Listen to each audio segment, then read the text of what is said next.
Hello advanced art historians, and welcome to our next lesson for our Stalin topic.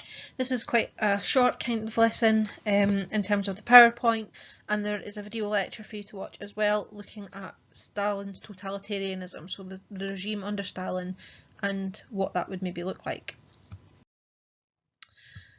So, learning intention, we're looking at the aspects of totalitarianism under Stalin, with Stalin in power, and we've got one success criteria point. We want to look at how much this developed and answer a general question on this. There is no reading assignment from the textbook for this, it's just what's contained in the PowerPoint and the video lecture that there is a link to as well. So there is a debate over the extent to which Stalin introduced a centralised form of dictatorial government that really, what we're really arguing, controlled every aspect of the behaviour of the citizens of the state. Now that is what we would define as a totalitarian or totalitarian regime. At the very least, he did appear to formalise his own ideology based on Marxism and Leninism, and this kind of developed from there. So the death of Lenin in 1924 resulted in a power struggle within the party, as we've looked at, over how Russia should be governed. So not just about who should govern it, but how. By 1927, Stalin had gained leadership through this kind of skillful manipulation of individuals and factions, as we saw, and he quickly promoted a kind of refined version of this Marxist-Leninism aspect. So it wasn't really what Trotsky and the other people were saying, it was more in line with Leninism and Marxism. There are two parts to this kind of Marxism, Leninism, Stalinism point. Stalin argued that the base of society could only be permanently changed by utilising a particular type of superstructure. And then he went on to implement this through a command economy, which were centred on the 5-year plans and collectivisation. The superstructure had to be highly personalised under the control of one individual, and this would prevent damaging infighting, which he had seen. Disagreement would be labelled bourgeoisie and dealt with quickly. The use of propaganda would be centering on the cult of personality, and repression would enforce Stalin's ideology. So those are the kind of elements that he took forward from what had existed and did very much create a more totalitarian group within that. So historians have explained the shift from a Lenin-style dictatorship to the totalitarianism in a number of different ways. Some argue that Stalin's ideology provided a practical solution to the Soviet Union's problems, and the implementation of the 5-year plans and collectivisation was the way to do this. Others believe that Stalin manipulated the kind of situation to serve his own megalomania, which we see in the repressive policies, the imposition of the cult of personality, the purges, those elements as well.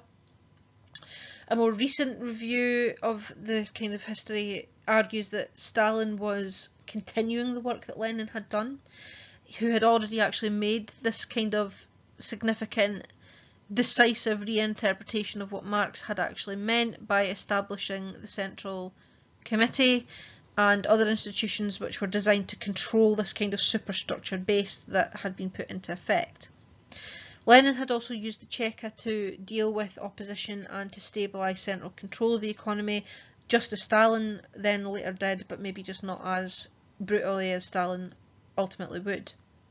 And although Stalin's motives are unclear, it is evident that his version of absolute rule was taken to another level. So the shift was almost more totalitarian under Stalin, but had been a dictatorship under Lenin, is the argument moving forward. And the result of this shift was wide-scale terror under Stalin. Censorship is obviously a big deal when we're talking about totalitarian regimes developing. Under Stalin, censorship was certainly increased. By 1932, all literary groups were closed down, and anybody who wanted to write had to join the Union of Soviet Writers, which meant it was centrally controlled. During the first Congress of the group in 1934, it was announced that members had to produce material under the banner of socialist realism. So this is linking back to what we were discussing about culture and things as well. So this involved writing to depict the struggle of ordinary people to overcome oppression. Any work then had to be approved by the Union of Soviet Writers and the party.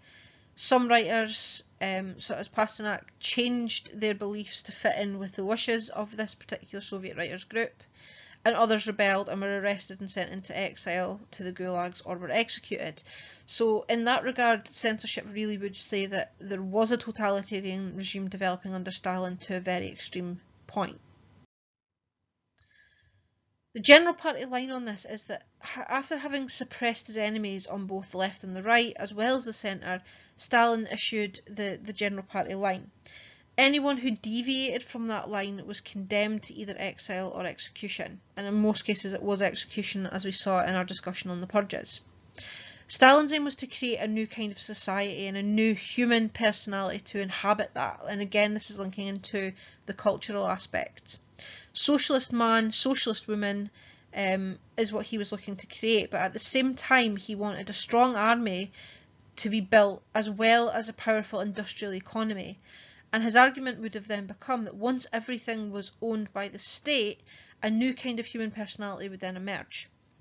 The Soviets under Stalin were by no means successful compared to how they'd been in other respects. Just the same as Soviets did build a new society whose basic outlines survived from that point up until the 1980s. So there were successes in certain regards, but the cost is obviously something that we have discussed being quite high. However, Stalin's society did have a very frightening aspect, and none of it was more frightening really than this brutal, unrestrained police terrorism. So a totalitarian regime is obviously sometimes referred to this as one that has a lot of police brutality in it.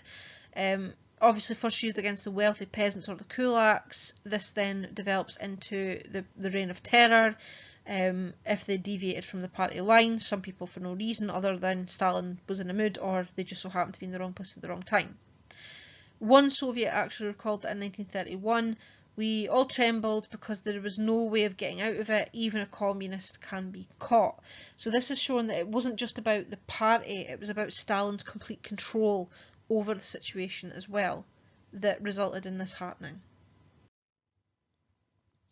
So this diagram is quite nice. It shows you the extent of political change that we have. So we've got the Tsars, where kind of everyone's involved. They ruled as autocrats, used repression and reform, and we've got the kind of changes that might potentially be in place there.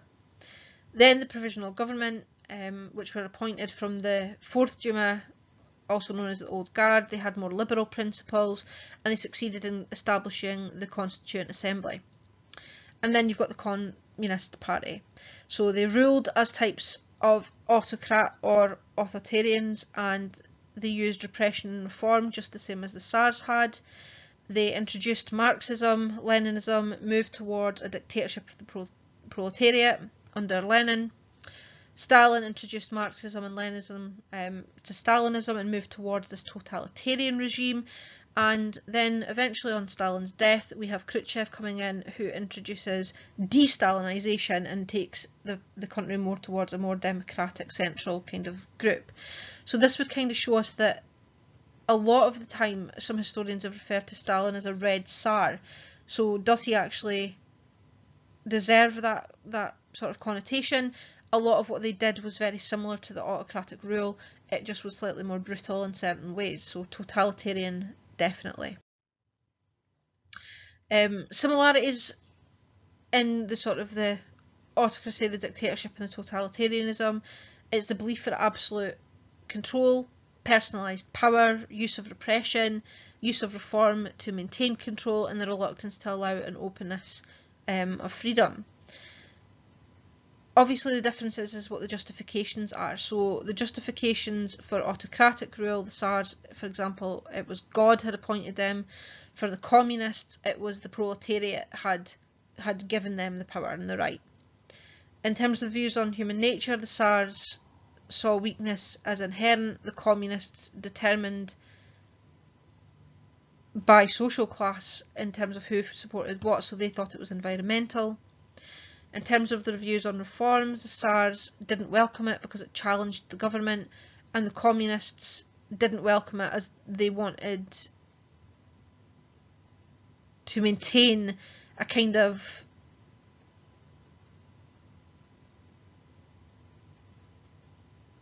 bourgeoisie system. The views on the representative government, the Tsars thought it was a threat because it diluted power, whereas the communists also thought it was a threat because the parliaments were bourgeoisie. So even though the communists were supposed to be very different from the Tsars, so Lenin was meant to be very different, Stalin was meant to be very different, the reality was they actually weren't overly different in comparison to what they were trying to do then compared to what the totalitarian regime they developed into.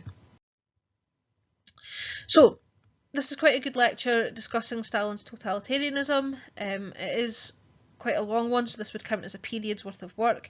Watch the lecture and kind of just make any bullet point notes that you want to on Stalin's totalitarianism, and then once you're done, you're going to use that for the task on the next slide. So now that you've kind of got a very quick view from me, and then the lecture obviously is supposed to give you more of an insight, you're going to think about this question. How accurate is the term totalitarianism when describing the rule of Stalin? And all I want you to do is kind of just give your thoughts on this. It can just be a quick post in the team. You can send it to me as a Word document if you want, or you can upload it. That's fine. But I just kind of want a bit of a discussion on what you think the term totalitarianism, does it apply to Stalin or does it not apply to Stalin's rule? Any questions or concerns you've got, let us know, and let us know how you're getting on.